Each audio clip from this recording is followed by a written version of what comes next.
Sino bang hindi nananaginip ng ganito? Asul na kalangitan, berdeng karagatan, at mapuputing buhangin.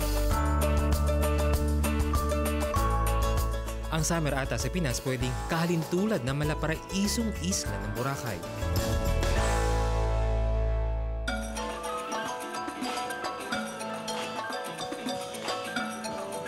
At pagsapit ng gabi, hindi na ang kalangitan, karagatan at buhangin ang kumikinang.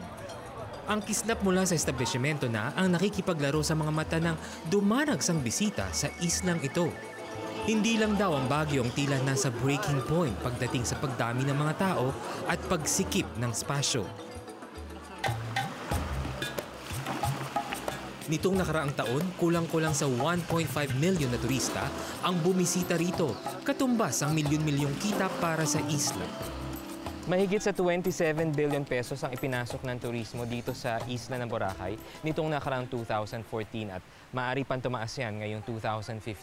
Kung kaya't marami nagsasabi hindi matatawaran ang magandang naidudulot sa ekonomiya ng turismo sa isla ng Boracay.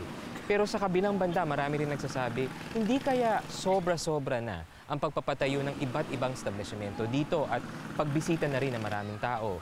Kaya kung ito'y tuluyang mapabayaan, ang malaparaisong isla ng Boracay ay mauwi na rin sa pagkalunod dahil sa pag-unlad.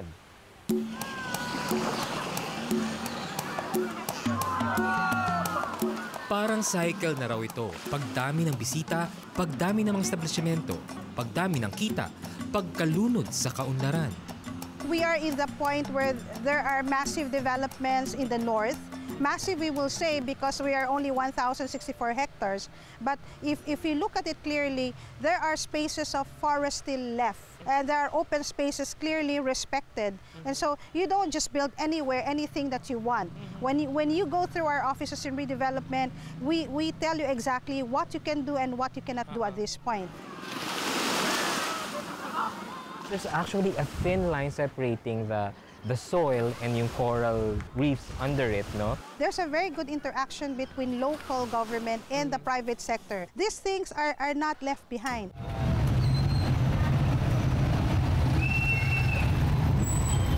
Ang lokal na pamahalaan may planong i-redevelop daw ang buong isla, ayusin ang masisikip na kalsada at kontrolin ang kabi-kabilang konstruksyon sa isla. Naumpisa na raw nila ang isa sa mga planong yan pagdating sa waste disposal. Gabi-gabi ganito ang eksena. Ang mga pinaghiwa-hiwalay na basura nagsisimula na raw sa mga bahay at gusali.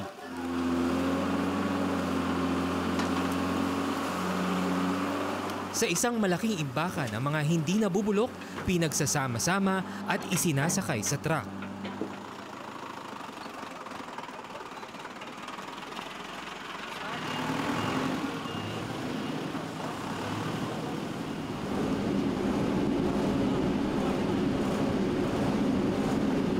Dito sa isang barge, kinaumagahan isinasakay ang garbage truck na puno ng basura.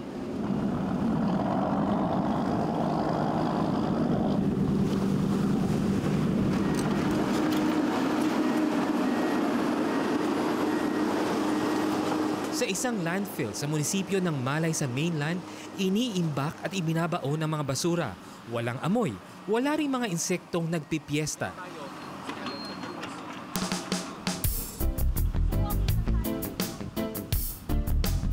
Pero ang tagas ng duming dumadaloy papuntang dagat ay tila naging malaking isyu sa Boracay ilang linggo lang ang nakararaan. Ang pagtaas ng coliform sa dagat ay dala na rin daw ng mga tagas ng domestic waste mula sa mga residential at iba't ibang establishmento sa paligid ng Boracay na di maayos na nakakonekta sa sewerage lines. Maaring isa rin daw sa dahilan ay ang mga kontaminadong tubig sa kalsada na diretsong dumadaloy papunta sa dagat. Ang ito lang kasi na-highlight siguro ito dahil ito yung pinakamataas na sampling namin doon mismo sa bunganga.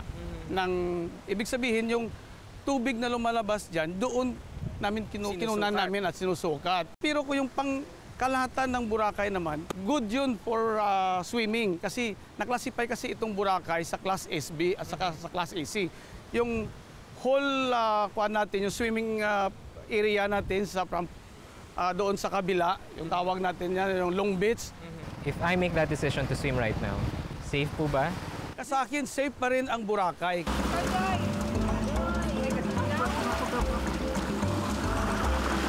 23 ang monitoring stations ng EMB na nakapalibot sa Boracay. At sa 23 yun, tanging ang drainage outlet lang sa Sitio Bolabog ang nagpositibo sa mataas na level ng coliform. 1,000 mpn or most probable number per millimeter ang sinasabing ligtas na level.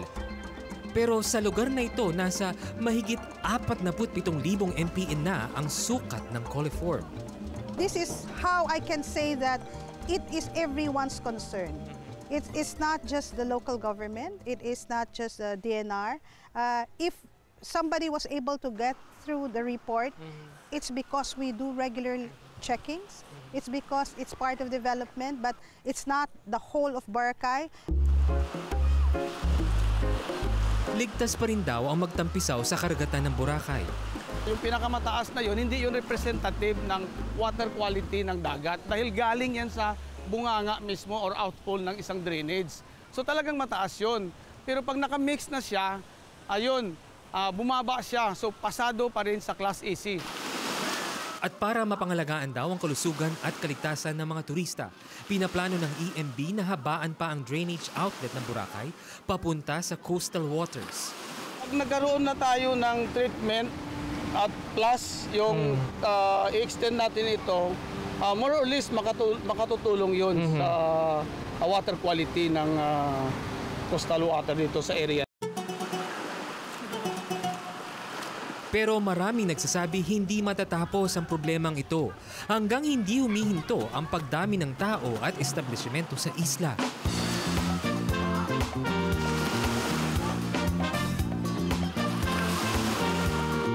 Kaya miski ang mga lokal may sariling paraan sa pagtulong sa pangangalaga ng isla.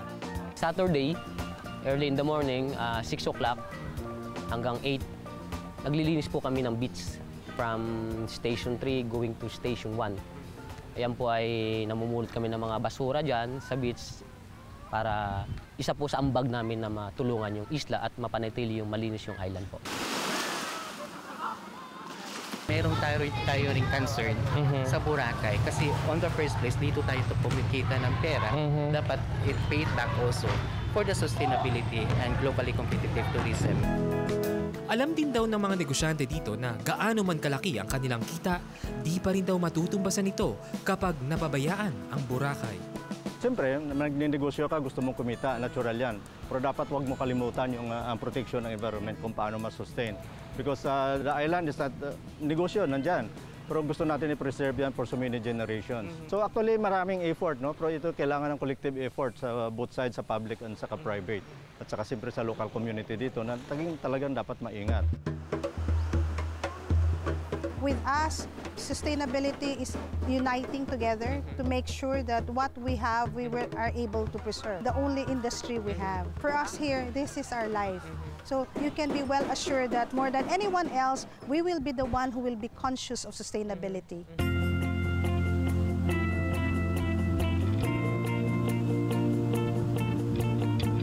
Mula sa isla ng Boracay, isang isla na naman ang aming tinawid, ang Coron.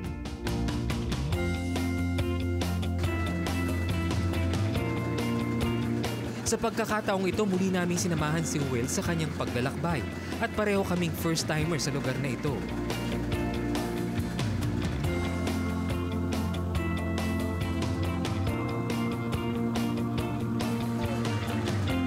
Tila hindi kami magkandamayaw sa gandang aming nasaksihan.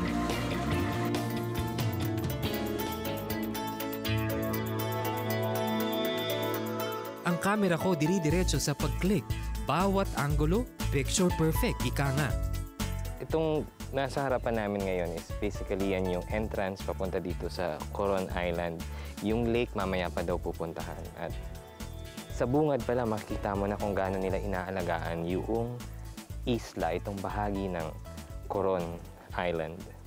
What can you say, Will? Isang kababalaghan. Is this comparable to the places you visited? No, I've actually never seen something so untouched. and pristine. There's no people anywhere. Banyaga, locals, there's literally just no people, no trash.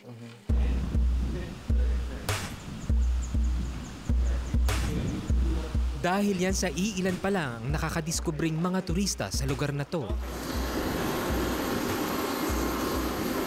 Nitong 2009 lang binuksan ang airport sa Busuanga. 30 minuto lang ang layo sa Coron Town proper.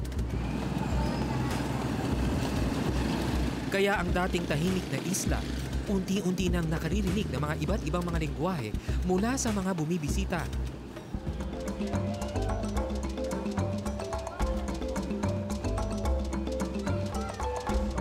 Kaya ang Kayangan Lake ang unang nasa listahan ng mga turista.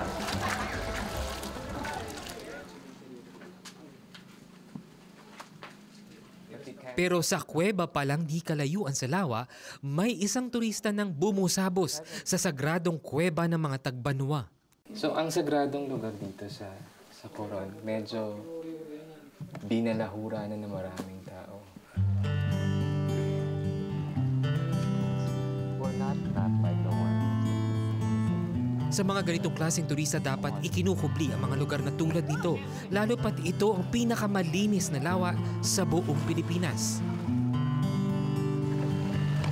Alright, so now I'm going to take a dip into the freshest water in the Philippines. So let's do it.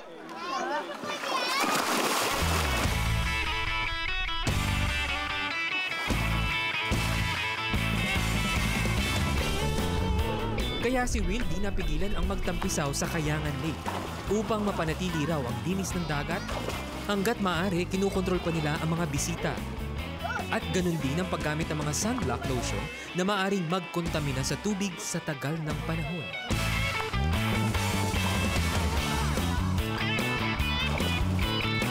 Pero sa natatanging ganda ng isla, hindi daw nakapagtataka ang pagpasok ng mga bisita. Unti-unti nang nagdadagsaan.